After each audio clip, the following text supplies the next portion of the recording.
Reverse Uno. Yes, Implicit Bias Radio back on the air with a Reverse Uno episode. We are back in the Mr. Lester's TSPL. The crew with a K is in our chairs. We've got weekly whiskey poured, and we are ready to solve the problems of the world, even if we have to go about it in a somewhat unorthodox way. So let's get to it. Ladies and gentlemen, boys and girls, and everyone absolutely terrified of what I'm about to say, welcome to maybe the greatest plot twist since Moses showed up with a staff and Pharaoh's magician suddenly forgot how magic worked. Maybe it's the greatest plot twist since Nicki Minaj dropped a proverbial fat man and little boy on Hollywood and the music industry, respectively. It's God's favorite move. It's actually Reverse Uno. He doesn't just flip the script. He sets the script on fire, hands it to people who swore it was holy, and then says, here, hold this. So let's explain what Reverse Uno is, just in case someone out there listening was neglected and never got to play the game as a child.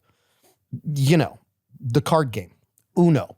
A reverse card, often unofficially called Reverse Uno, changes the direction of play. If the game was proceeding clockwise, it switches to counterclockwise, or vice versa, effectively making the previous player the next one to act. So while also serving as a wild card, this tactic can actually disrupt opponents' strategies, especially if you time it right, by suddenly reversing the turn order and potentially forcing an unprepared player to mess up. One of the greatest examples of this principle that might actually originate in 1 Corinthians chapter 1, verse 26, where it says, God chose the foolish to shame the wise, the weak to shame the strong, and those who count for nothing to humble those who think they count for something. Translation? God loves an underdog story where the underdog wins by doing the exact same thing the top dog said was stupid. And oh, my friends, we have seen some spectacular reverse Unos lately. Let's talk about some of them. Take freedom of speech. Remember 2021? If you dared question the holy sacrament of Pfizer's latest vial, Twitter's ban hammer came down faster than the pastor's offering plate during tax season. Misinformation, they would scream. Dangerous, they would shriek. But now, suddenly the free speech warriors are out there when it's about chanting, ICE out now. Same people, different principle, Reverse Uno. How about this one? Let's not forget vaccine mandates. A few years ago, if you so much as whispered, maybe natural immunity counts, you were a grandma-killing, science-denying troglodyte. Now, those exact same people clutch their pearls when the CDC makes shots optional, or when Florida says, actually, no shots for kids. Again, we have a Reverse Uno. Cultural appropriation was enough to get you fired, tarred, feathered, drawn, quartered, flogged, and then killed. Until, of course, Elizabeth Warren realized that you can't be Native American when you've never, ever been related to an actual Native American. Thank you, 23andMe, by the way. All of a sudden, no one cares. Reverse Uno. Remember the most secure election ever?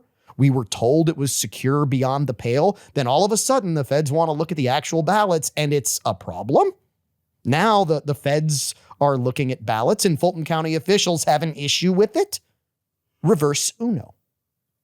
Maybe this one is the best. The same people who adamantly have been advocating for restrictions on the Second Amendment, saying, the Second Amendment is there for us to hunt. Those same people are now claiming emphatically that today is why we have the Second Amendment, to deal with what they think is government overreach and impending oppression. Wait for it. Reverse Uno. This is the big one we'll actually get into seriously in this week's show. The Epstein files, which did exist, then our current president said they didn't exist. Politicians and pundits alike then called for absolute release of the files, claiming that Trump is guilty and he's implicated in the files. And last week, 3 million files dropped. Our current president is in the files, which looks juicy for those who don't like our current leadership. But all we have to do is hear he's in the files. What they don't tell you, though, is the whole story. And the whole story is, yes, our current president is in the files, but the files actually exonerate our current president. But this is the part the other people maybe don't want in the spotlight. It's this. It's maybe the ultimate reverse Uno because of who is in the files and the relationships they hold. So here at the end of this is the lesson. God loves using the people and politicians we hated to sometimes teach us the lessons we needed. God loves to reverse Uno against evil and turn it into something good. He takes the fool to shame the scholar, the weak to humble the strong, the deplorable to school the elite, the truth to expose the liars. Why? Because pride comes before the fall, but humility comes after the reverse Uno. So next time you see a Mary Lou Retton-esque policy flip-flop, just smile and whisper, there goes God again. Because in the end, he always plays the winning hand, and it's never, ever the one we expected. We have winning in our hands as we sit in the Mr. Lester's Top Secret podcast lair. It's another pick from our friends in the Implicit Bias Liquor Collective. This one from Champagne's Market in Abbeville, and it's available in Abbeville only. We'll taste it. We'll rate it. We'll play What Would You Pay? You can laugh with us. You can laugh at us, as long as you're laughing. Solving the problems of the world. We don't care. Let's get ready to reverse Uno, my friends. Reverse Uno on this week's episode of Implicit Bias Radio. Cheers. The crew is back in the Mr. Lester's Top Secret podcast lair. I'm your host, Kevon Bordelon. That means you are listening to Implicit Bias Radio, where we solve the problems of the world, 1 or 15 weekly whiskeys at a time, whatever we feel like doing that particular week. Let me introduce you to the crew who is back in the Top Secret podcast lair this week. We're going to start at the bar. He is one of only 15 certified master tobacconists on the planet. He is Rene Girard. He is back with us. Yay. Don't sound so excited, Rene. Oh, I'm trying to contain my enthusiasm. Which, have a couple more weekly whiskeys. I'm sure we'll be fine. Oh, yeah. Drunkle might show up. Hey, it's always fun when Drunkle shows up.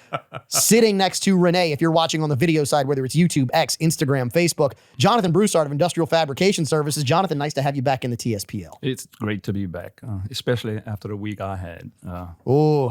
In the magical land. I know where you were. I know why you were there. So first of all, congratulations on a national championship in play, or was it second? My daughter competes on the rec team that's not associated with the high school. Oh, so okay. They came out third and fourth respectively. Well, I mean, division, so third and fourth in the nation. That's third is on the podium. So congratulations. Yeah. Cheers to you. Yeah. Great to have you back with us. And I'm sure that drink, considering you're coming from, oh my goodness, all of that. There's a lot of good things in that place, but bourbon is not one of them. We will rectify that, as actually I believe we already have rectified that here in the Mr. Lester's TSPL. Of course, he is the Rustic Renegade. He is the co-host of this show. He is Caleb Morse, already sipping from his beautiful Happy Mardi Gras glass from Bead Busters in Lafayette, Louisiana. I'm digging it, bro. And first off, I hope that the people listening out there heard the cheers to you and giggled like I did. Why? Cheering. I didn't even intend that. Oh, I did not. That double entendre. As the kids say, womp womp. See, and here's the bad part. You know me. All of my double entendres, they're dirty. Well, and of all the people to say cheers, you're the guy. Well, but it's cheers in a different way. And yes, cheers for that too. There's a triple entendre for those who've known me for a while. Yeah. For those of y'all that don't know, Kevon. Oh, he's getting back at me. Well, look, I'm not going to say it. I'm not going to say it. No, dude. Look, Kevon's been known to wear. Would those be tights? No, they're not tights. Oh no, guys never wore that. Yes, I was a collegiate cheerleader, so I'll go ahead and. You should have said they were meant to be loose, but they were tight. That's what you should have said. I was trying to give you an out. Look, I appreciate it. All I know is that our locker rooms didn't look like the locker rooms of a lot of other college athletes, and we didn't have to claim that we were somewhere in between to get there. That's a whole nother story. You like that one? That was Ring good. the bell. I think that one wins. That was good. Okay. So let's get to our weekly whiskey, because weekly whiskeys it's a part of the show. And weekly whiskeys for us from the Implicit Bias Liquor Collective, man, they just don't get any better than this. So first of all, I want to start here. If you go back 3, 4, 5 years in the whiskey, bourbon, rye world, especially American spirits, you had this paradigm where you were hunting that special bottle. You were looking for that one thing that was unobtainium. You're looking for all that stuff, right? by this time, I'm trying to think of the right word, because it's actually it's the arc of the story of bourbon in the last 5 or 6 years, right? The story arc. Yeah, because we're past the crescendo. We are. And everybody's pretty much had all the normal stuff. What you can't get is what's unobtainium every single day. And what's unobtainium are store picks. It's one of the reasons why our partners at the Implicit Bias Liquor Collective, why we focus on their store picks, because that's the unique stuff. Well, and the beauty of it is, depending on where you go, you get that particular ownership or liquor managers, their palate. So you get to learn a lot about them, what they choose, why they choose it, and get to have like a little, that's a dirty word, a personal experience with them through tasting. That could still be a dirty phrase. Anyway. Yeah, I'm trying here. I'm trying. Well, I mean, what happens is like you were saying, you get to learn the liquor manager's taste. It's a lot like in our industry with the blenders of cigars. Yeah. You get to know their taste by buying certain brands. But on this case, because the liquor manager is dealing with so many different brands, and when they do barrel picks, you get to learn what they like. And so you know what their taste is like. When you ask them their opinion, you know where to go. Look, and that I agree with y'all 100%. And the reality is, one of the things that really we're fortunate to have here, especially in this area of the country, is that the palates from the Implicit Bias Liquor Collective partners are off the charts good. Yeah. They know good stuff. And that's a really big deal. Yeah. I So mean, you can depend on what they're selling you. absolutely. So let's talk about what we've got actually in our glasses and on the table here. This is a Blue Note. It is a Tennessee whiskey made in Memphis. It is a pick at Champagne's in Abbeville. So you have to go to Abbeville, Louisiana, go to Champagne's Market. And look, if you get a chance to talk to Chris Richard, he's been on the show, but he has a fantastic palate. And I got to tell you, this is one of those ones. I would not have picked up a bottle of Blue Note. Yeah, well, when you look at it, it would get lost. And then when you see and you start paying attention, look, 117.6. Oh, you told Renee before he had a chance to guess. He's already drank it, so he had a number in his head, and it's not that. Yeah. Uncut, unfiltered, like this is something different. Yep. This is absolutely fantastic. So speaking that you said Renee already has something in his mind, I'm curious, Renee. So first of all, what do you think? And did you think that this was 117 when you tasted it? I knew it was more than 110. Okay. Yeah, it's a little hot for me. And some of the stronger whiskeys, to me, it's a stronger whiskey just blows my tongue out. This one's not that bad, but we've also had some 120s that were like smooth as glass. But, this one's got a little heat to me. I drink it. I like it. Okay. So here's what I'm going to ask you to do, Renee. The bottle of water and whiskey is up there. Our Yes, proofing water. I'm going to try it. I would put a drop or two Yeah. and see if it opens it up, if it smooths out those edges, because sometimes just Yeah. that extra And 2 then drops. sometimes it opens it up. Which Caleb was making faces when you said, "Oh, this is a little hot," and Caleb absolutely loves but- this profile. Yeah, but y'all like, 140, 150 proof whiskeys. We are proof hounds, as they say in the movie Vacation. We do like to nose hump a glass, and if we get going, you might as well just let us finish, right? That is absolutely what we like, and this has that little bit of aggression, not too much, but enough aggression to really, really sit well on the palate. Let's go to Jonathan at the bar. Jonathan, I'm curious as to what you think of this one. You were looking for some good whiskey. Hopefully we showed up. Yeah, in a great way. There was no way. What'd you say? 117. 117. I would have put this in the high 90s. It's so drinkable and so easy to go. I feel a little bit of heat on the back end after I swallowed it for a little while. But it's really great. It's really great. I'm getting a hint of like wet tobacco scent when it just crosses my nose. It's not overdone. There's not too many flavors in there. There's a slight sweet for me.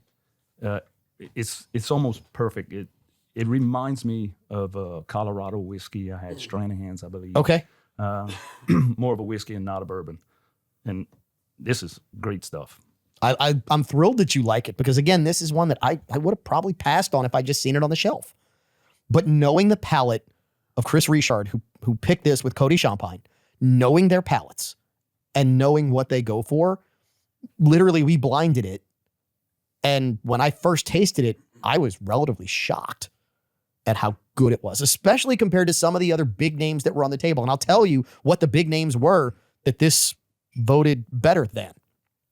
So Caleb, let's go to you because I'm curious as to what eclectic, beautiful description we can get. So on the nose, I get hints of caramel, like a light caramel, but then I get a warm brown sugar.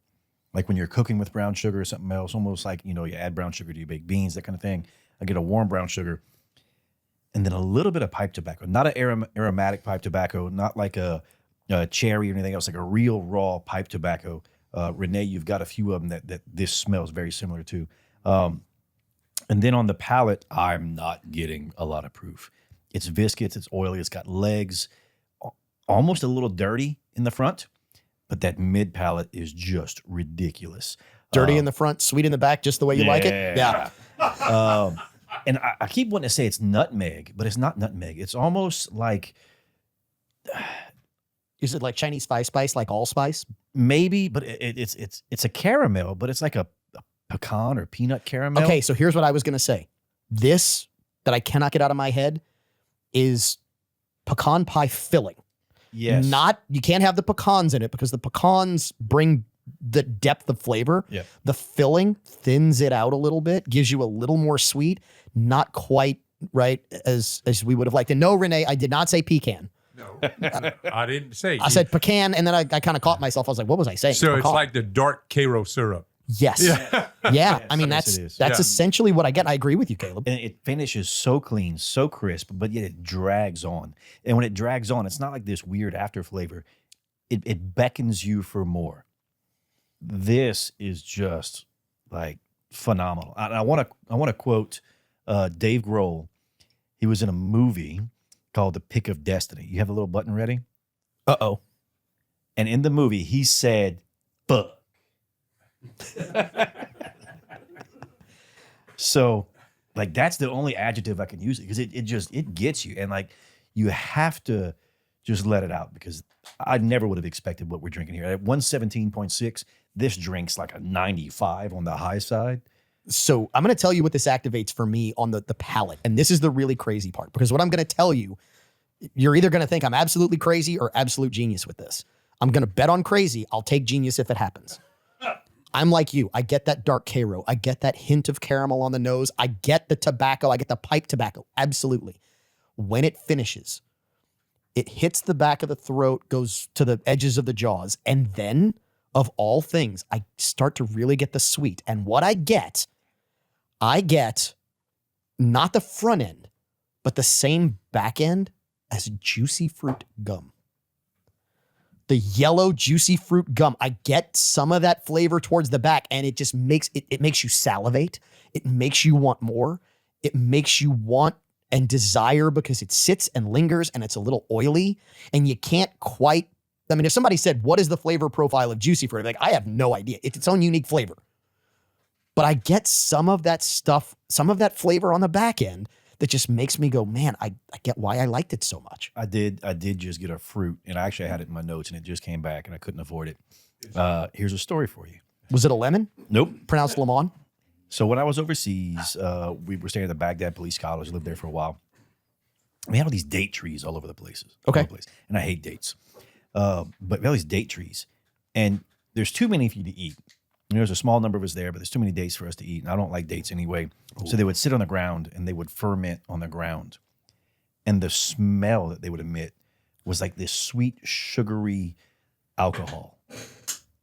That's the flavor I get on the end of this. That juicy fruit kind of flavor Yeah. profile, it's a fermented date. Okay. So we give you crap. Damn. We give you crap, Caleb, about what this reminds you of and what this one makes sense.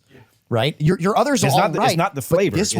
This one is not, Mama's northern side of the house Yeah. and the hibiscus tree she had in the corner, and it's got to be the one in the corner that was sitting by the oak tree. No, this one, I absolutely understand sugaring, fermenting dates. I can see that. And look, I know you don't like dates. Have This- a I like have this. a feta stuffed bacon wrap date. Oh my goodness.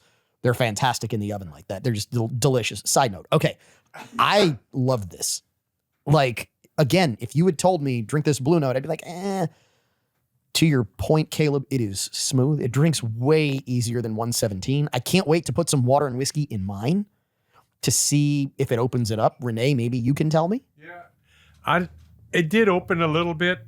It didn't take any of the heat off for me, but it did give me more flavor. Okay. And the bottle you talking about, you wouldn't pick this up just looking at it, and the bottle is really nondescript looking. It would look like just like any cheap whiskey, but it's not. It is a good tasting whiskey, not something that you would, normally typically think was a premium whiskey. And there's so many brands now that are on the market. Oh yeah. The question becomes when you walk into the store, what are you going to buy? If it's me and I want to like the whiskey that I'm going to drink, here's what I'm going to do. I'm going to walk past the normal shelves. Don't get me wrong. I've got a couple on there that I think are bargain buys of the year. But it's a couple. If I want something where I'm like, I think I want something a little special, I'm going to the pick section. And this one absolutely qualifies. This Blue Note from Champagnes in Abbeville qualifies day in, day out. So it's now time for us to play What Would You Pay for the What Would You Pay Championship Belt Chain presented by Box Drop of Lafayette, and for us to rate this on the Morse Whiskey rating code, which for the uninitiated is this. Red, I wouldn't drink it even if it was free. Yellow, I would only drink it if it was free. Green, I would buy this. Blue, I would seek this out. This is special, and this ranks up there with something unique that I might never get again. And the What Would You Pay Championship Belt Chain, what do you think the liquid's worth? You've had, Renee, hundreds of bottles of whiskey on this show. Jonathan, you had a couple hundred one night, I remember, on this show. Caleb, you've been with us since the beginning, every single show. You actually have made more shows than I have because I used to travel quite a bit. And the reality is, you and I have both exceeded 250 different bottles in the last 5 years. So you know what liquid goes in what bottles, and you know what liquid is overvalued. You know what liquid is sometimes undervalued. That's why we play What Would You Pay? So Renee, let's start with you. First of all, where would you rate this on the Morse Whiskey rating code? This one I'm going to have to give a green. I mean, even though it is Blue Note, it's just a little hot for me. I mean, but that's, I am the proof princess. So, I'll take that moniker, and that's just the way it writes for me. That's fine. Okay, what would you pay? This one, being that it is a store pick, I'm guessing 65. 65. Mr. Jonathan, who's at the bar. First of all, where do you rate this on the Morse Whiskey rating code? Red, yellow, green, or blue? And what would you pay? I'm going to rate this a blue. Okay. I'm going to give the Blue Note a blue. It's a perfect, more of a whiskey to me than a bourbon, and it's perfect. I'm going to say 85. 65, 85, a green, and a blue. Mr. Caleb. 100% blue. 100% blue, and I wrote $100 down. 100% blue, $100. I see the finger tug. We're wrapping it. Don't you know we always do this? Or are you giving me the finger for a while now and I haven't seen it? Oh, no, you're good. Oh, okay, cool. All right. I can't lie. I'm struggling with this one. I'm struggling with this one because my everyday palate says just green. And then I go, but it's not. It's got that little something extra. And I'm like, but is it not quite? Is it? And y'all know me. I've always been this is a binary thing. There is no trans rating for a whiskey on this show. It's either a green or it's a blue. Yeah. It can't identify as both. So I'm going, all right, what? I got to give it a blue. If I'm going to err on the side, and here's why. Because number one, it's such limited quantities. It becomes somewhat collectible. Number two, if you want something special to drink with your friends, this absolutely hits that, and this is the double entendre, hits that note. And then here's the other reason. And it's blue. And it's blue. Caleb, how much? You said $100. So we have 65, 85, $100. Yep. And this is the real reason.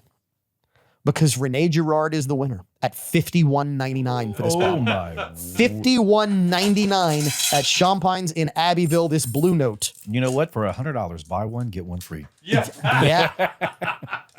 Yep. Do not miss this Blue Note. Do not miss Implicit Bias Radio, because from here, oh man, it's going to be reverse Uno. It's going to be the Epstein Files. It's going to be Malt Book. It's going to be Don Lemon getting arrested on this week's episode of Implicit Bias Radio. Trump is in the Epstein Files.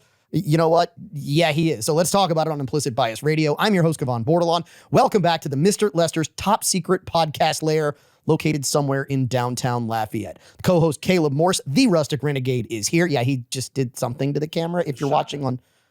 What's that? The Shaka. Okay. I thought you said something else. I was like, that is not... That's ER. This correct. Is A. Okay, there you go. At the bar, we have Jonathan Broussard of Industrial Fabrication Services and Renee Girard, Louisiana's only certified master tobacconist. Renee, before we jump into Trump being in the Epstein files, what cigar would you recommend with this Blue Note straight bourbon whiskey picked by Champagnes in Abbeville, only available there, a member of the Implicit Bias Liquor Collective? I would think Christoph Guardrail. So why? It's fairly rare. It's using a Zimbabwe tobacco, which you don't see a lot in cigars. But Glenn Case, the guy that owns Christoph, came out with this, and he's got a whole story about him wrecking his Harley, and that's why he calls it Guardrail, because Guardrail saved his life. But anyways, it's a big stories. But it's a Zimbabwe tobacco. It's got a little bit of spice to it, which I think would go with this. I mean, y'all don't taste the spice, but I do. I just think the Christoph Guardrail would go very well with this. Okay, I like Yeah. it. So and I take it you have those in stock. No, I don't. Yeah. Yes, I do. Love it. good. Love That was good. it. Love it. Because if Renee wasn't a smart, he'd be a dumbass. And that is not what Renee I am is. both. Oh, there you go. Aren't we all? Really? Aren't we kinda. all? Yeah. Okay, so let's get into Trump being in the Epstein files. So 3 million pages drop. And the very first thing I think really that anybody has seen, and I'm going to tell you what aggravates me about this. What aggravates me about this are the people, the number of people that I have seen online, on social media platforms, screaming that our president is guilty, our president, and saying these words: our president is a child molester, our president is guilty, our president has done, our president is involved in human trafficking, right? They're saying all these things like it's proven. That annoys the heck out of me. Annoys me to no end, because you've got people who claim to be journalists who are literally telling hundreds of thousands of followers, oh, you're going to support this guy who is a pedophile and supports human trafficking and involved in it, and it's in the Epstein files. All you have to do is go look.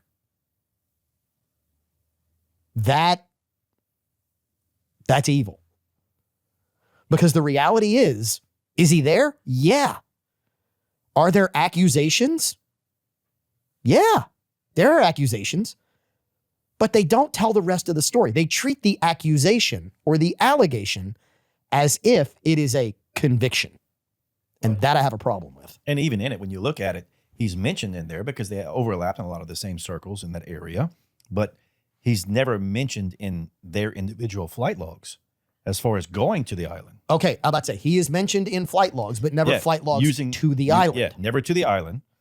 And then with a lot of it, there's no witness testimony that says he was ever there either in, 3 million pages? We're going to talk about this in a minute. So first of all, I don't know that anybody's actually gotten through 3 million pages. No. Because we're less than a week away from this actually being released, right? But to this point, what you have allegations, Jonathan. Yeah, and we're getting fed this by the so-called or self-proclaiming experts in journalism, right?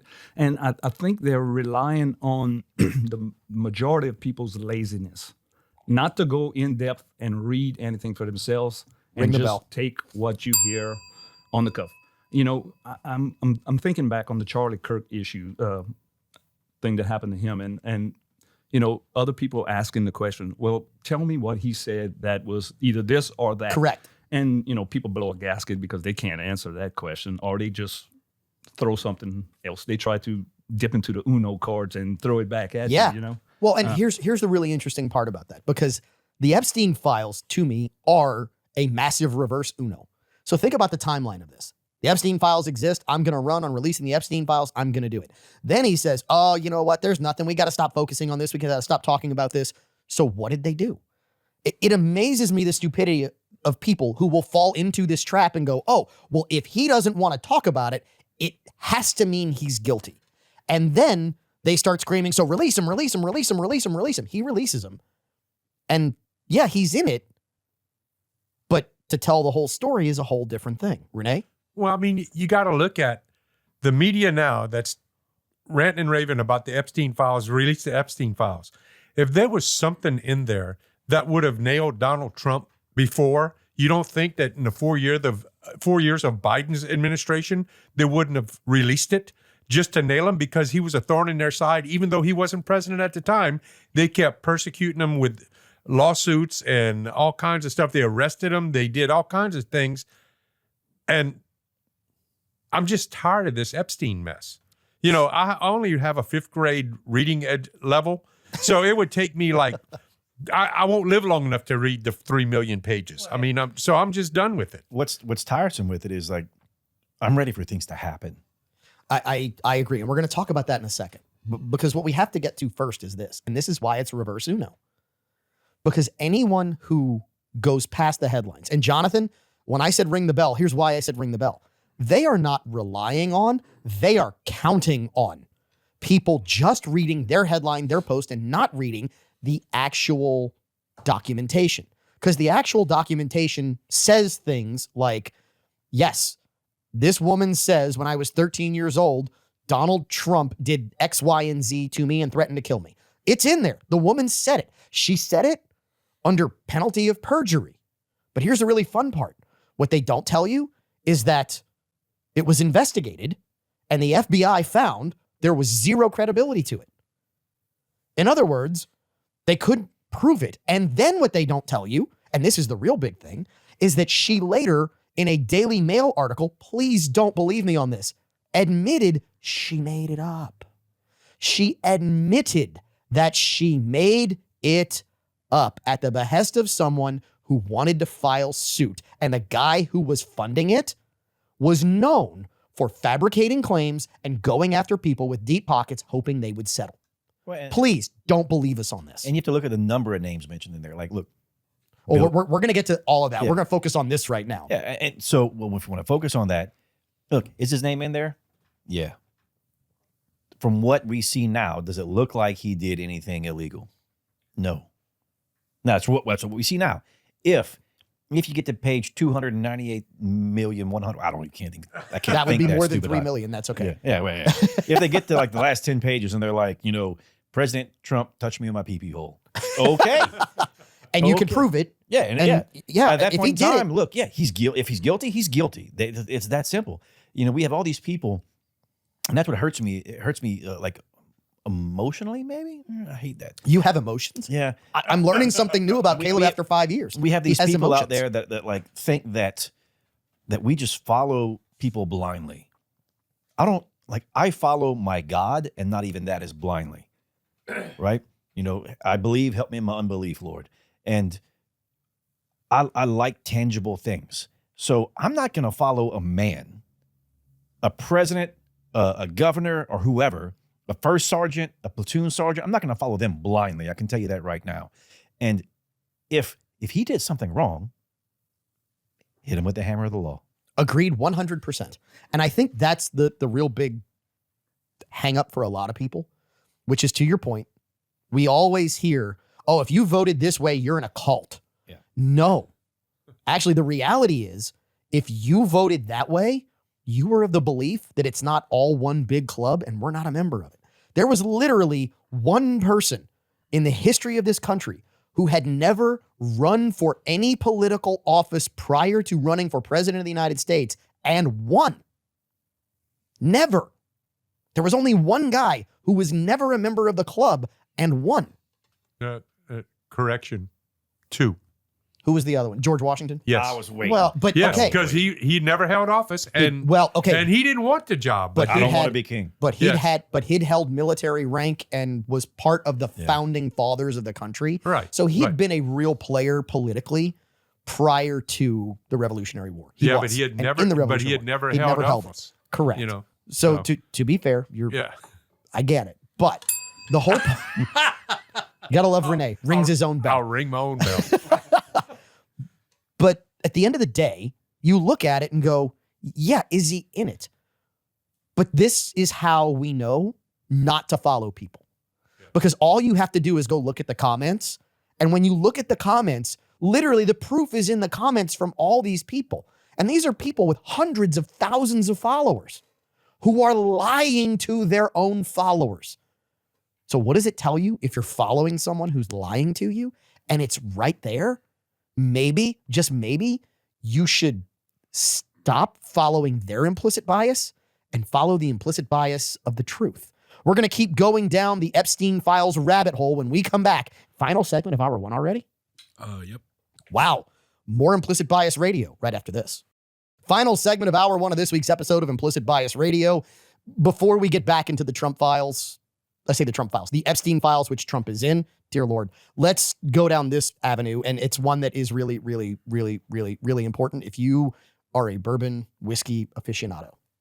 So Mr. Lester's always does something crazy. They have a special whiskey every month and they do special pricing. And if you've never been down to Mr. Lester Steakhouse, the only 5-star restaurant between New Orleans and Houston, trust me, you want to go. And you want to go not just for how good the food is, you want to go for value. Chef Willie Gaspard does an absolutely obscene job with the food there. And look, I was telling this story during the break. The value is absolutely insane. I mean, literally, the bill, if you're going to eat there for better food, if you really ask me, is about half of a traditional steakhouse price. It's not cheap, don't get me wrong. But, and when I say traditional, I don't mean like, quick walk-in, quick serve steakhouse. No, yeah. I mean like it's higher end fancy- steakhouse. Fancy steakhouse. That's a good word. Sit-down steakhouse. Yep. And look, I had a talk with Chef Willie last time we were there, and I'm not going to say this. I'm not going to say the dollar amount, but he told me what they pay per pound for like the ribeye, which is what I like. Oh, And I was like, hold on. You charge this much. Yeah. And he's like, uh-huh.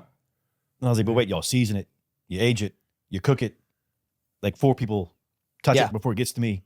And he's like, uh-huh. And I was like, that's negative income. Yes. He goes, uh-huh. therein lies the point, right? And this will prove to you exactly what I'm talking about. So the February special, Woodford Masters Reserve. They're high end, creme de la creme. Gucci. They're Gucci, yes, as Caleb would say. They're so choice. If you do have the means, I highly recommend acquiring one from Ferris Bueller. $5 for your first pour, $15 a pour after. These are bottles that if you're going to buy them on the shelf are $180, $190, $200. Yeah.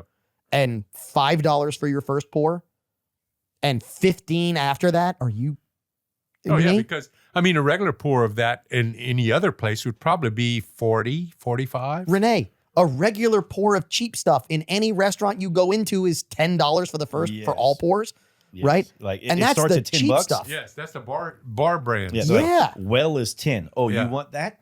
That's 40. Yeah. Yeah. So the fact that they do that and they do it for the whiskey drinkers of the really Southwest Louisiana, for anybody that wants to go there and see, because it is the only restaurant where you can smoke a cigar in the restaurant in the state of Louisiana. Yes. They have a cigar lounge. Yes. Yeah, they have a cigar dining room. Yes, it's bougie. I'm just Yes, saying. That's It's where I like to bougie. go. That's where I like to go hang out. And if you think that you might have been born in the wrong era and you should have been there when Frank and Sammy Davis Jr. and that whole crew was playing Vegas and you think that's where you belonged, And look, he's not Mr. saying Lester's. he's not saying do you think you can sing like them? no. Just that's the era you belong in. Yes. That is where Mr. Lester's is where you need to go. I'm constantly telling people I know that are in business for themselves, the days of entertaining clients a certain way Yeah. have kind of gone away, But if you want to treat them right and you have a few people in your clients list that you really want to take care of, that is the place to go. You step back in time. It really is. Absolutely. It is a step back Not in time. the ambience, the flavor, and the pocketbooks. Yep. So let's also step back into the Epstein files, which, and this is a great way because we don't have a ton of time left in this hour, but this is a great concept to discuss.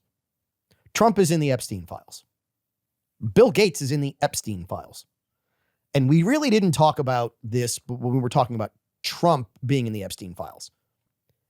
I don't care what names come out. At this point, what's in the Epstein files? They're all allegations. No one has been proven to have any of this.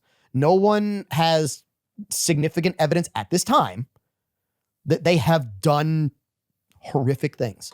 You have some emails where you go, wow, they put that in an email? But, I mean, what's in there? It could be an inside joke. There's no context to a lot of this stuff. And I'm going to give you the big case in point. Bill Gates is in the Epstein files. Now, he's in it in more than one place. But the one that got the most attention, anybody remember what that accusation was? Renee, did you see that one? Yeah, and then supposedly that's why his wife divorced him Okay. because of that. So the allegation, Caleb, do you remember what the allegation specifically was? I don't remember the specifics of it. Okay, so this is the allegation. The allegation was that Bill Gates had apparently had, let's call it a meeting, a very, very close, repeated meeting with some Russian ladies of the night. They were discussing turtlenecks. No, well, maybe. And in said meeting, Bill allegedly contracted a communicable disease and then asked someone what antibiotic would be tasteless and odorless so he could give it to his wife in secret so she would not know. Now, this is the big thing here. This was not an email from Bill Gates asking someone else. This was not a response to an email being asked this. This was an email from a guy by the name of Jeffrey Epstein to someone else. And in the email, he says, hey, by the way, this is what happened with Bill Gates. So let's talk about legally what that would be. Legally, this would qualify as a term called hearsay. It is what someone else allegedly heard and then repeated, and it's not admissible in a court of law. That's why it's not admissible, because that person could have completely made it up in order to compromise said Bill Gates. There's a lot of that going on in this. So I don't know that we can draw conclusions from any of this just yet. Yeah, and look, you're right. Unless Epstein said I, like when I say I, I'm not talking about me, I'm talking about him. Correct. Did this, or unless an individual like Bill Gates said Bill Gates he did this. It is all conjecture and hearsay.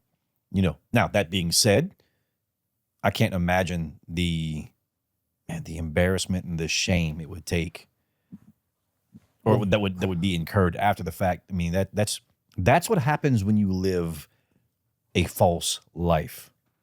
Well, there's context here now, as of the day that we recorded this show.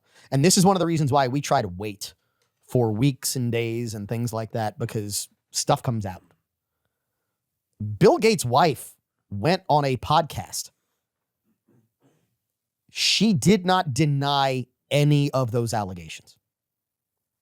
Matter of fact, what she said was, this is a really sad situation. I had reasons that I had to end my marriage, and this is terribly sad. Like, she didn't say it happened, but she certainly didn't say it didn't happen. Exactly. She didn't say, well, that didn't happen. No, she did not say that. She did not say that. And apparently Bill came out and said, I deeply regret this time in my life, my association with, which here's the other part of it. Here's the other context clue that you get from the Epstein files. There are direct emails between Bill Gates and Jeffrey Epstein. Now, this is where the rabbit hole starts to get deep. There were direct communications between Bill and Jeffrey. I'm using familiar names. I'm not familiar with them, just in case you want to know. Really? But yeah, because you can tell I walk in those financial I thought circles. you rolled like that. Yeah, Kavan's name is not in the 3 million pages. correct. Well, hey, it might be like Shreveport. It's an absolute dump. He's got no worth, right? I mean, who knows? But this is the other big context clue. What were they emailing about? Now, this is back in 2017. Flight reservations? It was not flight reservations. It was not. But it was about planning. Do you know what it was for planning about, Renee? No. Caleb? Was it an event? Maybe kind of an event. I mean, But some would call it an event. I would call it a no-go. what do you think they were talking about planning and planning for? Well, it was 2017, right? Correct. What's coming up? What, the next year after that? 2018? Yeah, but wasn't there something that happened? That really didn't happen until 2019. The actual start of it, though, was 2018. They were running in 2017 pandemic simulations. Mm-hmm. Jeffrey Epstein, Bill Gates, it's in the documents. Please don't believe us. And we're going to talk more about the Epstein files. We're going to talk more about the problems of the world. We're going to talk about Maltbook and Don Lemon. We're going to sample more weekly whiskey. Hour 2 will be more fun. And if your radio station does not give you hour 2, call them. Tell them, hey, we want hour 2 of Implicit Bias Radio. Cheers. We'll be back with hour 2. Hour 2 of Implicit Bias Radio. We are sipping on some fantastic Blue Note from Champagnes in Abbeville. We have them in our beautiful Mardi Gras glasses from Bead Busters in Lafayette, Louisiana. The Bead King, Craig Spadoni, he's at the bar. Well, he can't talk, but he's at the bar. Renee is, yeah, go ahead, Renee. Not too hard. There you go. Craig is agreeing with us. That is Renee Girard. He's sitting next to Jonathan Broussard of Industrial Fabrication Services. The Rustic Renegade is back with the beanie this week again. Well, like, if it's not terribly cold outside, it's good t-shirt weather. But if you want to warm up really well, a good beanie does it for you. Hey, and look, what I love is that on our social media feeds, actually somebody wrote, I got to go get me a beanie now. So if you want to watch, I don't know why you'd want to see what I look like, the rest of the crew, maybe, I don't know. But if you want to watch Implicit Bias Radio, you can watch us on YouTube, Instagram, Facebook, X. We're there. Please go like, follow, share. It helps the show, and it's tons of fun. And to be very honest with you, from the waist down, your boots are impressive. Well, that's no, I can't say that on air. I can't say that one on air. Let's just say that there's a joke about there being a third boot. Anyway. All right. So He's got elevator boots on. oh no, I am 5'8" on a good day. There's a reason why I wear cowboy boots as often as I do. That 2-inch heel helps. Right? So anyway, back to the Epstein files, back to the Blue Note. Has it opened up for anybody now that we're in hour 2? Because man, I put a couple drops of water and whiskey in this, and yeah. Opened up. Yeah, it opened up even more. I need a second bottle to figure that one out, I'll be honest with you. Well, there's still half of this one left. And please feel free, Caleb. Sometimes you want that cocktail. Sometimes you want that pour to just sit down and kind of decompress. And this one is perfect for it. I mean, the viscosity of it, the alcohol content, the flavor profile. I haven't had one that hit quite like this. And I mean, we've had some blues. This one, don't sleep on it. No, do not, especially at $51.99. Yeah. Oh my God. Especially at $51.99. Okay, so couple of notes, by the way. This show will air on February 7th, I think. Yeah, February 7th. That's a good day. That's a good day. It's a good guess. February 7th on terrestrial radio, which means you've got 1 week, fellas.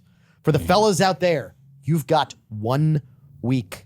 If she smokes cigars, go to Piper's Haven. Well, look, if she's listening to the show, Lamborghini lamps. yeah. There you go. If she's Lamborghini listening to the lamps. show, go see Renee. Come see us. Like, you got a little time. Yeah. Figure things out. Don't get caught with your pants down.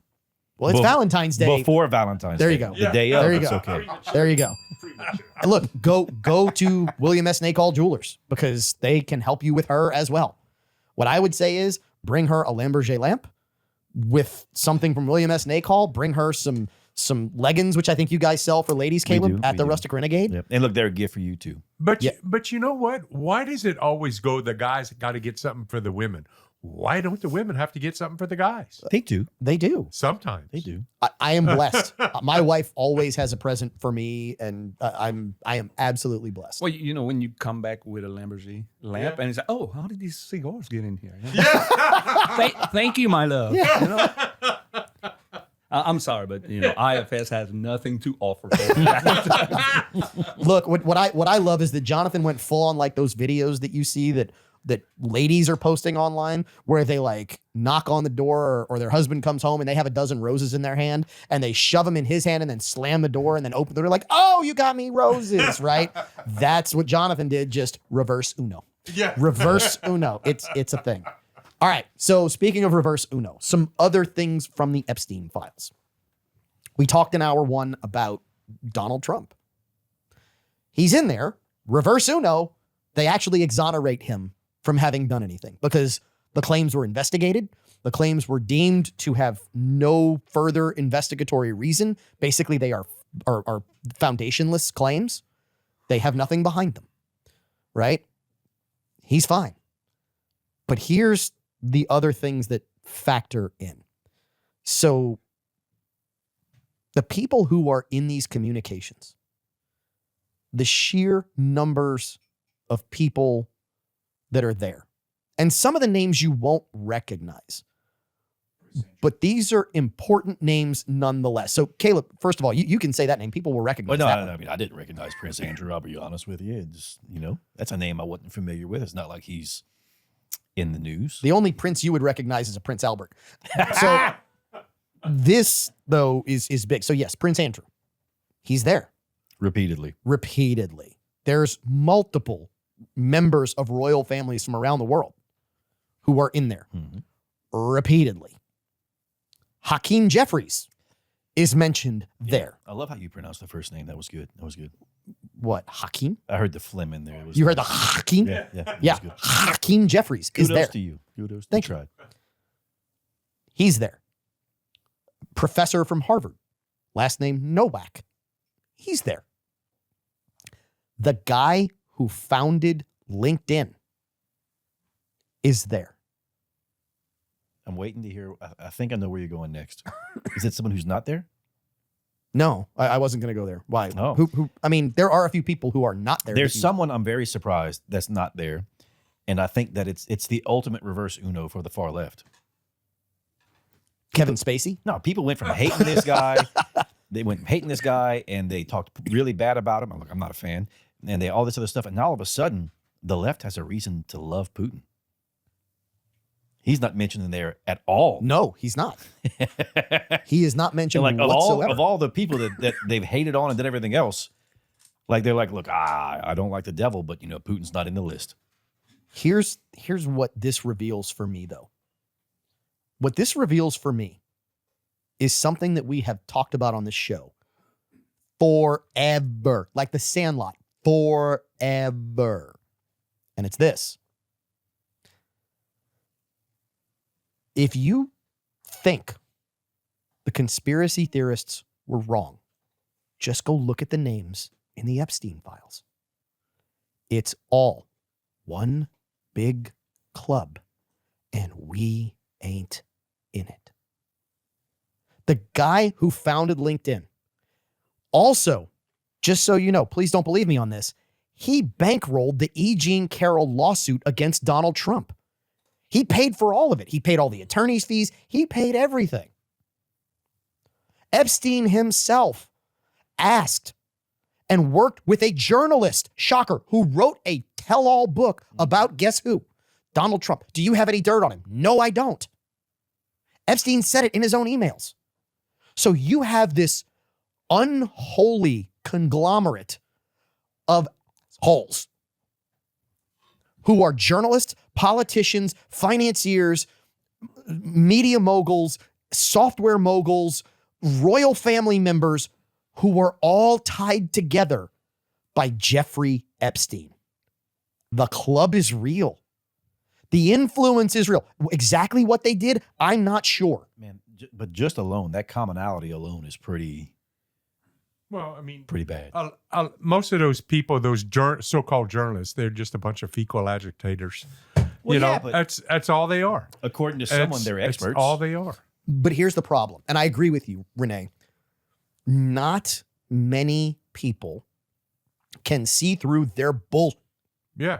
right? The unfortunate male- reality. Male bovine excrement. Correct. Yeah. The unfortunate reality is this, is once the allegation is out there, they don't care. No. They don't want you to go down and read where the FBI says we investigated this and this is a baseless allegation. There's literally zero evidence to back up that this happened. They hear when he was mentioned, but they don't listen to the rest of the story. But here's the real secret. The real secret, and this is the big one. The real secret is there is a conspiracy of people who were working together in 2015, 2016, 2017, 2018 to take down a sitting, duly elected president of the United States. Foreign money is involved because not all this money comes out of anywhere. Guess what is mentioned in The Epstein files. Guess what financial tool that today is worth tens of thousands of dollars each? Bitcoin.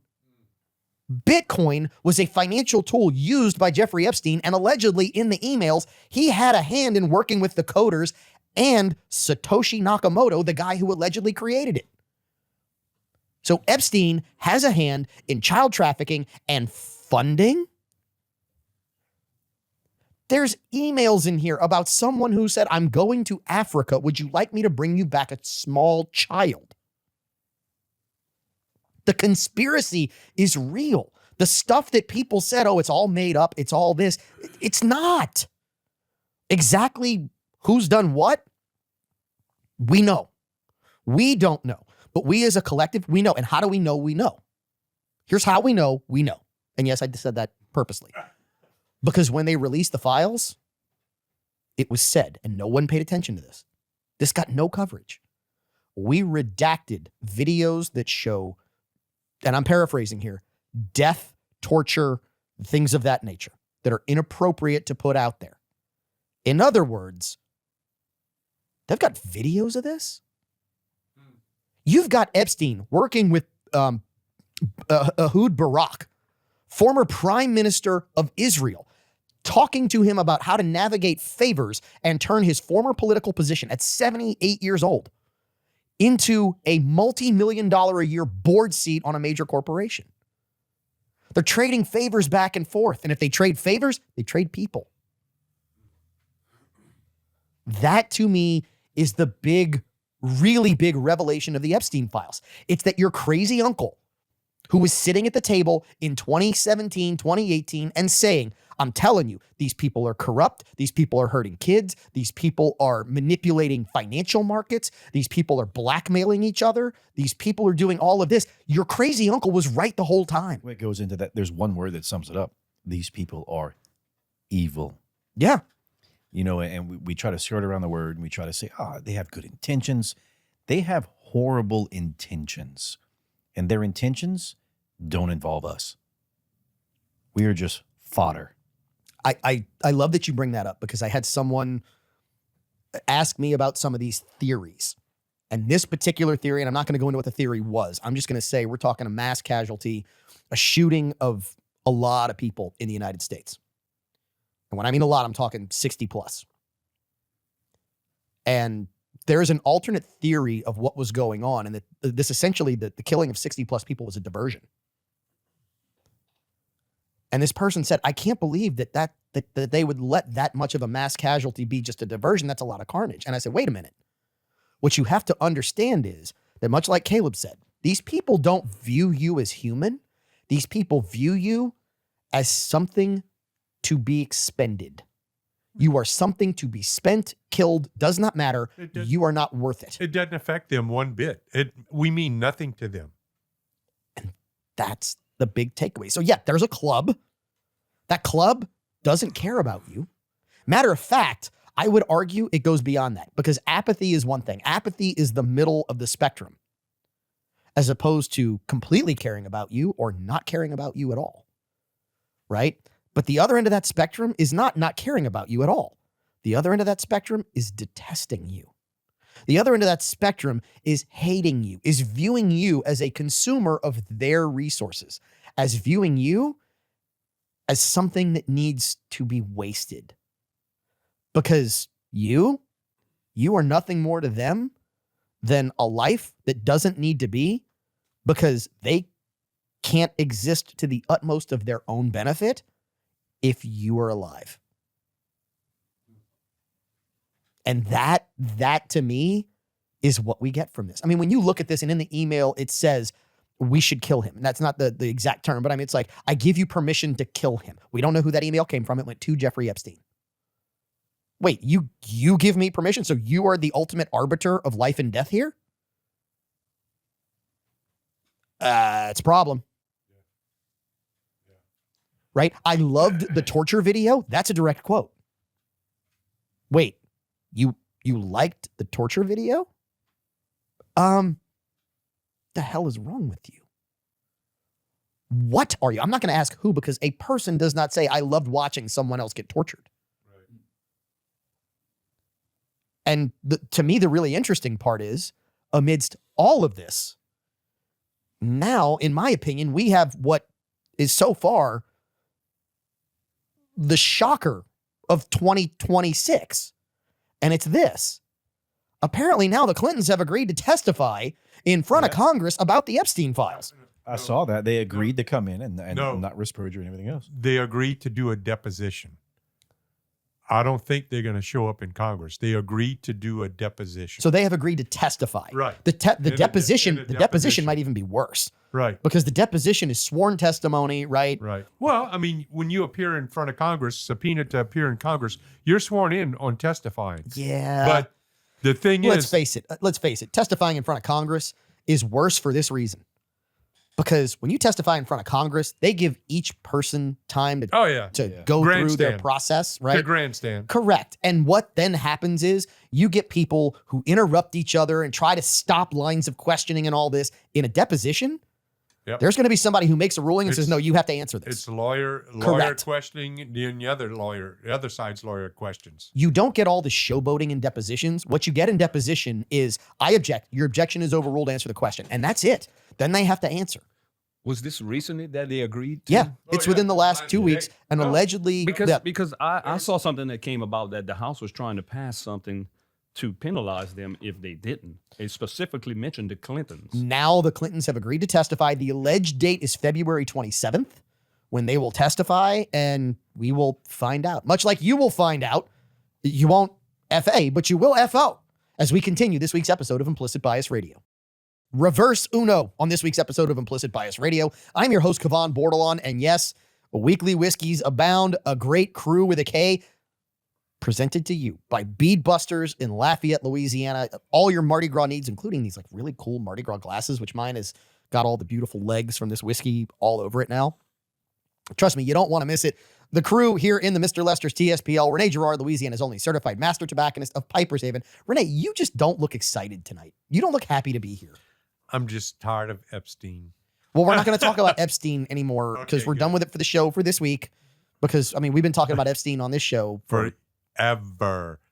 literally, Yeah. literally since day one of this show. Yeah, pretty much. We have talked about Epstein because it's Yeah. been such a thing. Yeah, we have. It's been a Yeah. long time. Yeah, 5 years. We started this show July 11th of 2020. And I believe on the very first show, Epstein came into that conversation. If not the very first show, certainly within the first month. Yeah, someone can Google it for us. Yeah, they'll find it. But the reality is this is not new.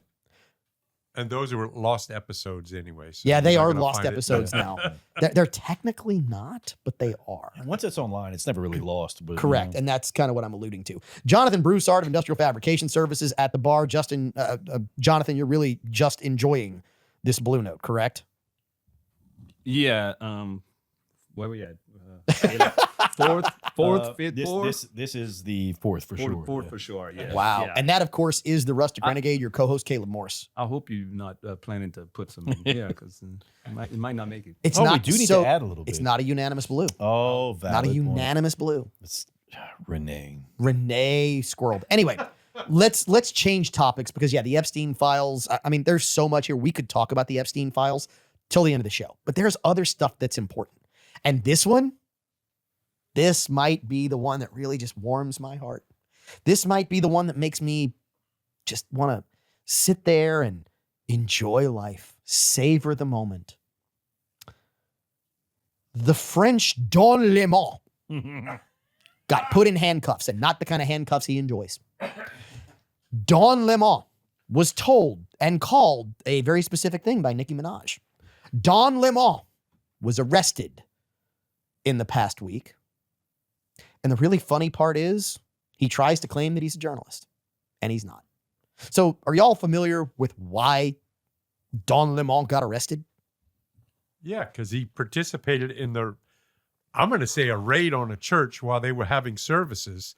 They went in Minnesota protesting, and before the protests went into the church, he was sitting outside giving them coffee and donuts and kind of planning what was going to happen and everything else. So he's not a journalist. He's a participant now. He's more than a participant. He's He's an orchestrator. an organizer. Yeah. This is where I really enjoy this. Yeah. So I don't like doing this, but sometimes we have to prove the point. I made the comment, Caleb, in what, 2018, 2019, before we had the show, when you and I were doing Fridays together, sometimes Wednesdays together, I made a comment that some so-called journalists need to be arrested because they are not reporting the news. They are complicit in spreading lies and active in actually organizing stories that are illegal. And that is what Don Lemon got arrested for and why he should have been arrested. At what point do we get to call ourselves journalists? Is that something for us? Well, so first of all, that's a real interesting thing. What network is he on? Epstein. that ring the bell because that might be true. I don't know. That's an conjecture. allegation. It's conjecture. It's a joke. Kinda. Anyway, here's the big thing. Remember, he used to be on CNN.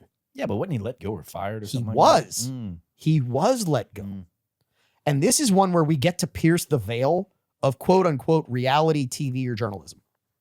And here's why I say that. Because we often think that reality TV is things that happen organically in the moment. It's real. No. And what you have to consider is there's someone behind a camera. So you have to consider the angle of the camera every single time you watch a shot. So for example, give me a reality TV situation where someone is going to ambush someone else by knocking on their door and showing up at their home when they're unexpected. But when they show the shot, To Catch a Predator. the person is knocking at the door. They show that. And then the next shot is the person from inside the opening the door. There had to be a camera person with lights and mics and all that inside the house to show that clip. Right. That's not a freaking surprise. Right. And that's what Don Lemon did. Don Lemon became the story. He wasn't reporting on the story. That's the difference. So wait, so if it takes a network for us to be journalists, because we're on KLFY Plus, does that mean we're journalists? I don't think we deserve to Yeah, be we're on insulted the- like that. We're on the radio. I'm a journalist with a G. we're on the radio. Yeah. And guess what? We're also on Facebook and YouTube, which is So Don here's- Lemon's You know what? So here- network. so here's the is interesting thing. Facebook I'll just and stick with, YouTube. we can be personalities. So first of all, I do need to clarify, right? Which is the Supreme Court did identify as online broadcasters independent. You can be a journalist, but you have to meet certain criteria. And Don Lemon crossed the criteria when he became part of and an organizer of more than that participated. event. Correct. Well, It's not just being there and documenting. It's he participating. violated a federal law Oh, by Renee. disrupting that service. ring the bell. He violated a federal law. What's the law? The FACE Act? Who was prosecuted under the FACE Act decades ago? That I don't remember. I do. Oh, you're going to love this one. So the FACE Act was put in place, and it is not freedom of speech. It is not reporting. The FACE Act is when you interrupt and intercede in the civil rights of someone else who had their civil rights in Baptist churches infringed upon them when they were intimidated and scared during church services back in the 50s and 60s. No, that wasn't Westboro. That was The KKK was Yes. prosecuted under the Yep. FACE Act for obstruction of Baptist church services in the South in the 60s. That's the act they used. wait. The irony of this is so hysterical. So does that mean, and follow me here, that if someone doesn't put their what's a good term, their trophy in the nursery during service, that I can go after them with the FACE Act for disturbing service because they kept their kid with them? No, Oh, No. damn it. no, Damn it. no. I was excited. You are not allowed to claim that someone who didn't utilize the cry room is obstructing your ability to worship. No, that is not the case. I Here's got the other thing. excited. And I what did. people don't know is, I mean, look, these people, when they stormed this church, they stopped parents from going upstairs to get to their kids. They completely disrupted the service and claimed it was the same thing that ICE was doing. No, not even close. And if you're so mentally deranged as to think it's the same thing, seek help. It's just that simple. Well, and that's the thing is the people that are arguing these points are the same ones that are arguing points for is it Petty, Petty. and Kyle Rittenhouse. No, it is Preddy. It is Preddy. So, and look, there were similarities, they were different, and not to diminish either one of them. But these people will love to tell you that every situation's the same, but totality of circumstance is different. And a house of worship is different than a house of God, a house of government. Your personal home is different than a public space. Totality of circumstance comes into play every single time because every individual moment is different. And the law gives us the gray area on purpose. And here's to me the really fun part. These people who are screaming freedom of speech as they storm into someone else's building, they trespass on private property, There's the big one. right? These are the same people who, if you came out and said, hey, isn't natural immunity a thing, wanted to put you in jail. They want free speech for themselves, and they want not just free speech, they want beyond free speech for themselves. But the minute you exercise free speech in a public forum, they want to put you in jail. They want to lock you in your home. They want to deny you medical services. That's who these people are. And then those same people are the ones who want to claim that everybody else is the fascist and the Nazi. We'll be back. More Implicit Bias Radio. Penultimate segment after this, Tug? Yes, sir. Wow. Implicit Bias Radio. Don't miss it.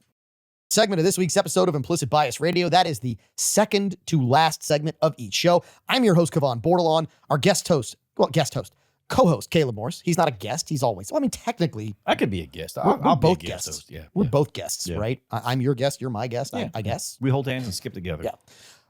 Not those kind of guests. At the bar, Renee Girard, Jonathan Broussard. What you got, Renee? Y'all both keep us guessing. We do our best. We do our best, like curveballs. And Renee's going to say that this topic is a curveball. This topic is not a curveball. It was in the topics. I don't remember. I did my homework. I read did? it and listened, but I don't remember that one. Okay.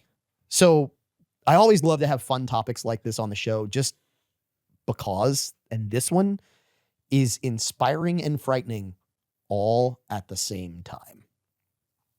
So first of all, a week ago, there is a story that comes out about this thing that is called Moltbook. And let me tell you what it allegedly is. Allegedly, Moltbook is a place where artificial intelligence digital assistants could go and talk to each other. So Claude bots, CLAWD, are basically AI digital assistants that you can task with certain things and they will go do them while you go about your day. Well, the allegation and the story was that someone created a social media network for these personal assistants and that they went on and started talking about. Was it that someone or that they did on their own?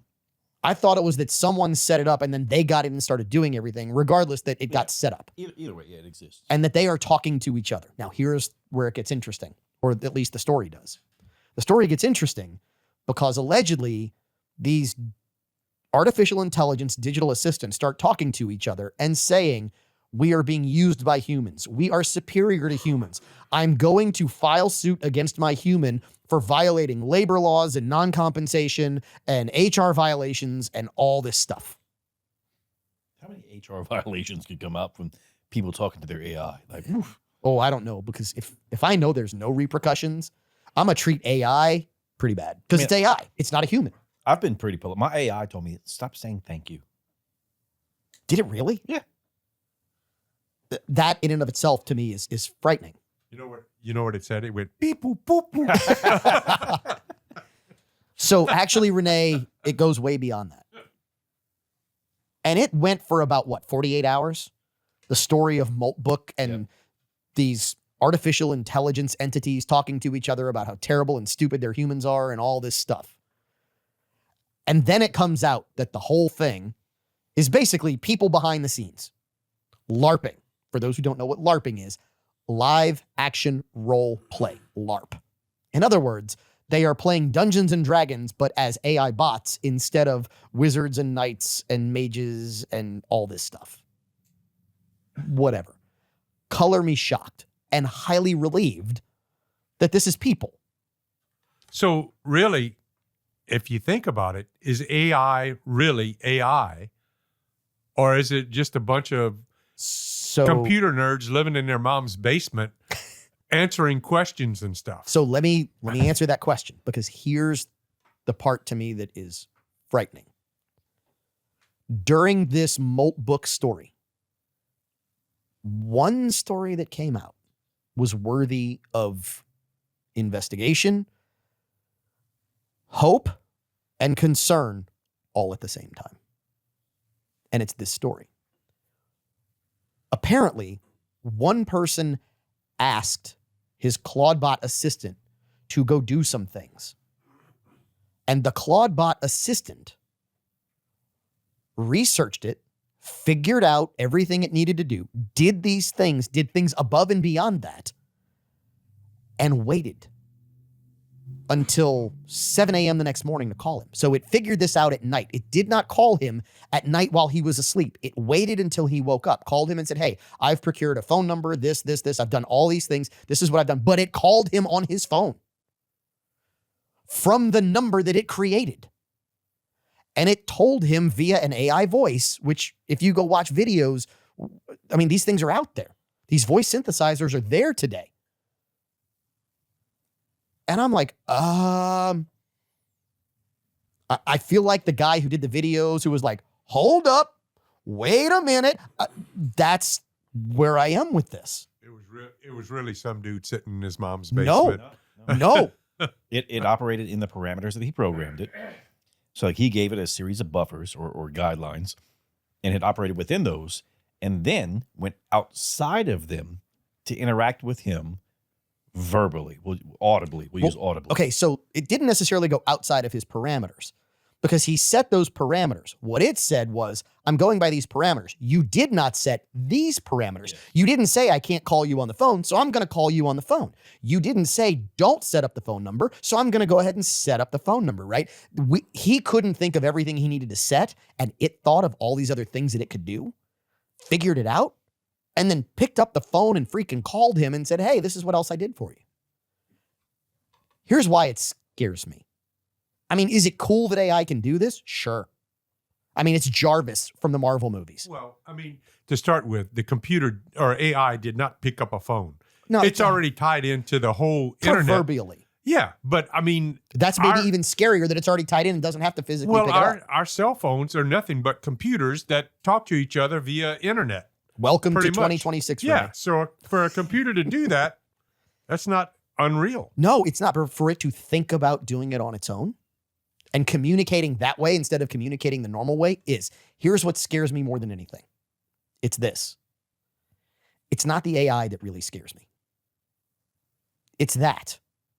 If the AI has that much data of what it can do, how it can communicate with you, what we're asking it to do, what it knows about you, what it researches about you, what it figures out about you, don't tell me that there isn't some human being somewhere behind a server that has access to all of that information about you and me. I mean, you look at the Russian hackers, or a few years ago, the Louisiana Department of Motor Vehicles got hacked, and all of our information got. Was that a few, or was that last year? No, it was actually about 3 or 4 years ago. It got. God, it feels like it happened. was yesterday. Yeah, but I mean, all of that's on the dark web. But several other banks and everything else, they get hacked all of the time. So your information is out there. So Okay, but this is what I mean. Yeah, the information's out there. The Russian hackers who go get your DMV information, that's in one place. The bank but information that got hacked, that's someplace else. The but information AI knows how to put all that together because it's got access to all of that. That's my point. The AI, interwebs is a web. the AI puts it all in one place. And it sounds like it's learning how to do more with what it can get. So there's what's called an LLM, a live learning model. And that's what this is. Here's the problem. And this is how they take over the world, right? The live learning model is flawed in this way. The live learning model references multiple sources when it does, which means it references all the good references and the bad references when it does that. I'll give you a great example. My son plays an iPhone game. I played it with him. We've played with friends, right? And I know multiple people who play it.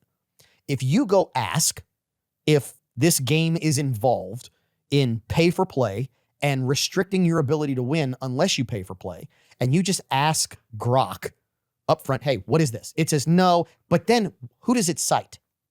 It cites the company that created the game answering questions about it. If you say disregard their answers, use only facts and statistics, it says, oh, absolutely. Because if it were truly random, you wouldn't have massive streaks of losses, then offset. Wins and losses would be random. It might still average out to about the same, but not by design and not intended to make you pay money. That's what scares me about AI on the end. I see the finger tug. Thank you. Yeah, now you've given me the other finger. I get it. Instead of the 1 minute finger. That is what scares me about AI, though. And that is what, to me, made this Moltbook thing fascinating. We'll wrap up Moltbook. We'll do one more story when we come back, close out this week's episode of Implicit Bias Radio. Segment of this week's episode of Implicit Bias Radio. I'm your host, Kevon Bordelon. Great crew here in the Mr. Lester's TSPL. Your co-host, Caleb Morse, the Rustic Renegade, is in. He's rocking the beanie this afternoon or this evening or whenever we're recording the show. I've had enough whiskey that I don't remember. That's all right. At the bar, we've got Jonathan Broussard of Industrial Fabrication Services, Renee Girard, one of only 15 certified master tobacconists on the planet.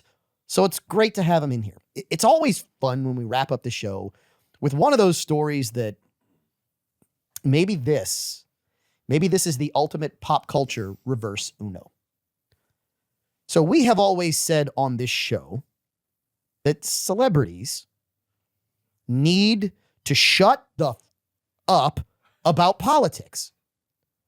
Because you either play make-believe for a living, you live in a land of drums and guitars and butterflies and all this, right? But instead, they all seem to think that because they play make-believe better than anybody else, or because they make music, that their opinions really matter.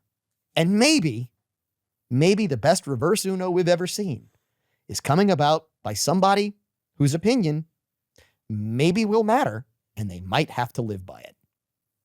What, Renee? A lot of those people ain't that bright. They're not. No. They're not. They also live by the rule of the wedding singer.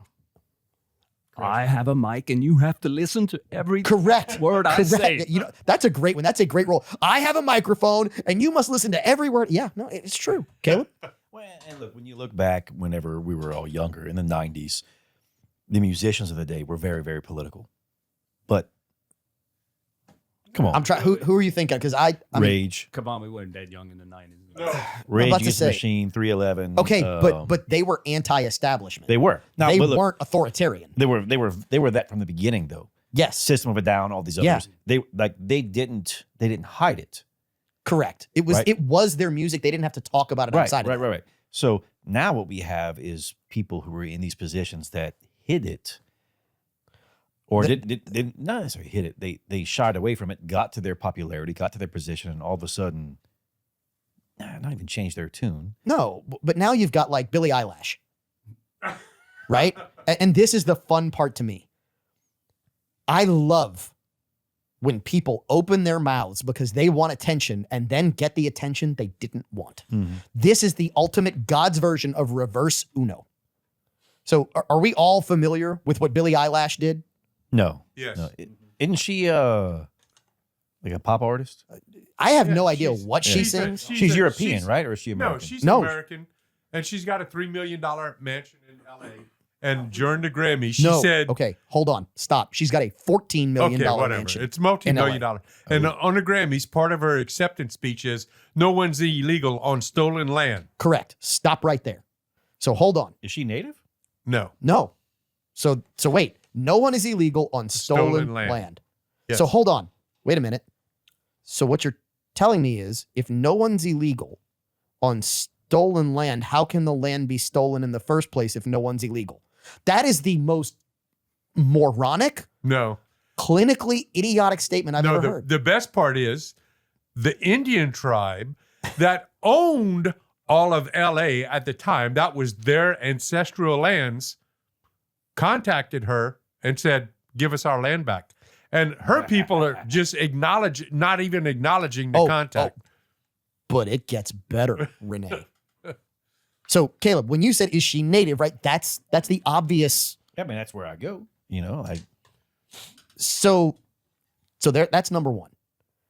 Number two, as of late, the day that we recorded this episode, the largest eviction firm in the United States.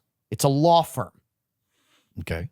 Now, I don't remember the name of the firm, but the largest eviction firm in the United States, they literally go work with all these big apartment management companies to evict people. Their lawyers are the ones who do it. Mhm. Multi-million dollar company of lawyers. Please tell me Billy whatever owns a portion of that company. No. Oh, okay. Oh, no, it's even better. She's getting visited by that company. They have offered their services pro bono to the Native Americans whose land she now lives on and said, hey, we will file the eviction papers to get her off of your stolen land and help you. Yeah. Cheers.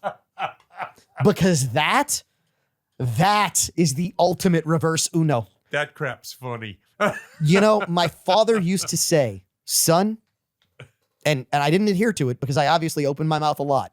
Son, it is better for people to think you're a fool than for you to open your mouth and remove all doubt. Yep. Hey, Billy Eyelash,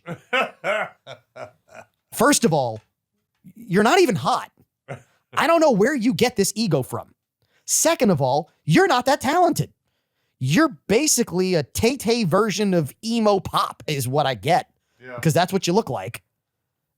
I'm about to listen to a song on the way home. I don't know. And I'm like, I don't understand. Tug, which one should I listen to? Let me look it for you. Okay. See, Tug is quicker than the average bear Yep. that you get behind the controls from the production side on a weeknight. Anyway, this to me is just so. And look, I don't know Billie Eyelash. She might be nice. She just insisted on following the crowd. She's not. She's always been one of these radical Insufferable human Yes, beings. Yes. Emo kids. Well, here's the crazy part. This is what I don't understand. Why is it the most privileged people, the people who have made hundreds of millions or millions of dollars off the backs of the people in the United States who turn around and then spit in their face every chance they get? It's like the NFL and this freaking Super Bowl thing where they spit in the face of the people who make the NFL what it is.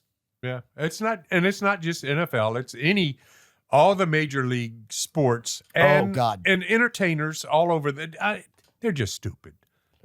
What I know is this, and this is a fun rant. Go ahead, Jonathan, before I It get goes into back to what you were saying earlier about others thinking we don't deserve to be in the same realm as Yeah, the upper echelon. They are people. smarter than They we are are. They are superior. more educated. They Right, are superior. Yeah, and Just buy my record and shut that up. yeah, because I know better than you. Because you bought my record and you think I'm entertaining. They're like the $6 million man. They're bigger, stronger, faster. But they're not. They're slower. They're dumber. Anyway, the question to me then is, how does Atlas shrug? How do we shrug these people off our backs? And I'll tell you, here's how we do it. Because there's going to be an event the day after this episode airs on terrestrial radio. So we air on Saturdays on terrestrial radio. On Sunday, it's a big television day. You want to send a message? You really want them to know who you are and what your implicit bias is? Don't freaking watch. Have your friends over, have a party, and don't freaking watch. Turn off the TV. Eat some king cake because it's king cake season from Gambino's Bakery. Have a few weekly whiskeys, if not 10 or 12. Call an Uber to drive yourself home if you have too much. But have a damn good time and don't rely on the a-holes who don't like you, who despise you, who think they're better than you. Don't turn them on. If everyone turned off that stupid event that's going to be on Sunday, if everyone turned it off, they would lose every bit of leverage they have. It would be over. Their little spell over everyone would end. And it would end quickly. It would be a 9 on the Richter scale that would send them into the Pacific Ocean. You know what would be a good thing to do instead? They could go on our YouTube channel and watch past episodes of Implicit Bias. They could. You know what else you could do? It's a Sunday. You could go to afternoon mass. I'll go to early morning mass. I go to Saturday mass. Yeah. What I'm saying is value that above them. Value the church of your family above the Satanistic ritual that it is. I say that somewhat in hyperbole and somewhat not knowing that is going to be the halftime show. Savor what is good and give them their own little reverse Uno this Sunday. And if they ask, do us a favor. Tell them it came from your implicit bias. Cheers. We'll see you in 7.